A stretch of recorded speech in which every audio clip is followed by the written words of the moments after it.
What's up, Internet? Big J with BigJsExtremeFitness. I have to start this video with a sincerest apology. This is probably the worst quality you've ever seen from this channel. Well, when I first started the YouTube channel, I was only using a flip camera, so that was pretty bad quality as well. But these are just Insta story pictures and videos that I was taking while I was cooking the chicken breast and the ribs. But it's kind of a cool story, so I wanted to put this or post this on YouTube. And I know you guys have requested tons and tons of cooking videos, and I haven't put out any in the last few months. So hope you guys enjoy this. I'll do a voiceover and explain to you what I'm doing. And thanks for the request. I will definitely do a new one soon. So enjoy the clip. So we have to taste pretty much every piece of chicken that we put on the grill, and we're kind of almost out now. How was dinner? I want more. Ribs are on there now.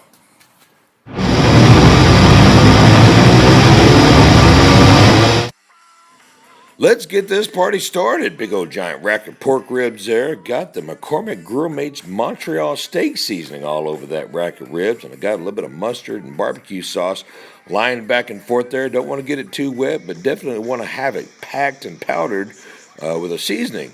Got the old faithful cranked up. I've had this old thing for 20 plus years, and it still cooks. I don't have a temperature gauge on it. I just kind of go by feel and look.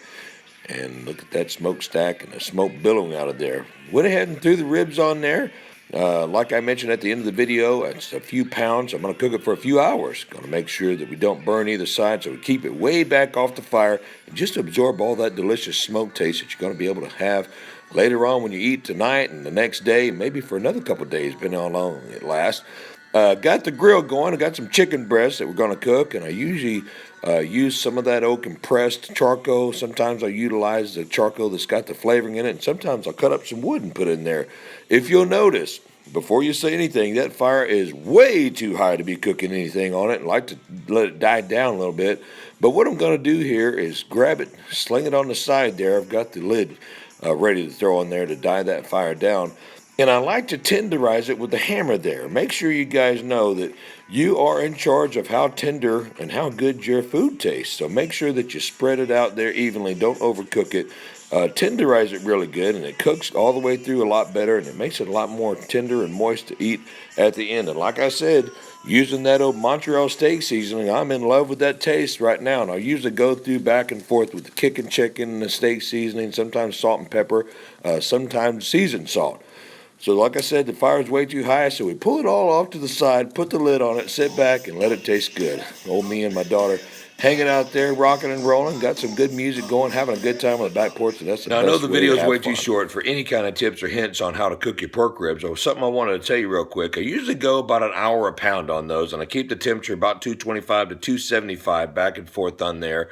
I keep the smokestack open just a hair so that smoke just billows through there. You keep your fire pretty high on the outside there, so you're not, you're destroying all the bacteria and whatnot, and you're cooking the food, but you're not overcooking, because ribs take a long time. You got to heat those bones up from the inside out to start cooking that meat that's closer to the bone. So every time I go back and look at the meat and flip the ribs over or whatever, because I cook them on an open fire there, I look at the edge of the bones, and when they start bleeding out is when you really got the temperature almost just right to start cooking. If the bones start drying out from the blood on the outside of where the bones are cut at, then you're cooking kind of fast, especially if it happens within an hour or two. So make sure that your bones don't bleed out so fast. Leave it on there a good hour per pound, and you should have a good tasting set of pork ribs or beef ribs, whatever you're cooking. There they are. Slice them up, eat them up, store them, and eat them for lunch tomorrow, maybe even dinner the next day. Appreciate you guys watching. Until next time, Intensity Rules, Train Hardcore, and we'll see you next video.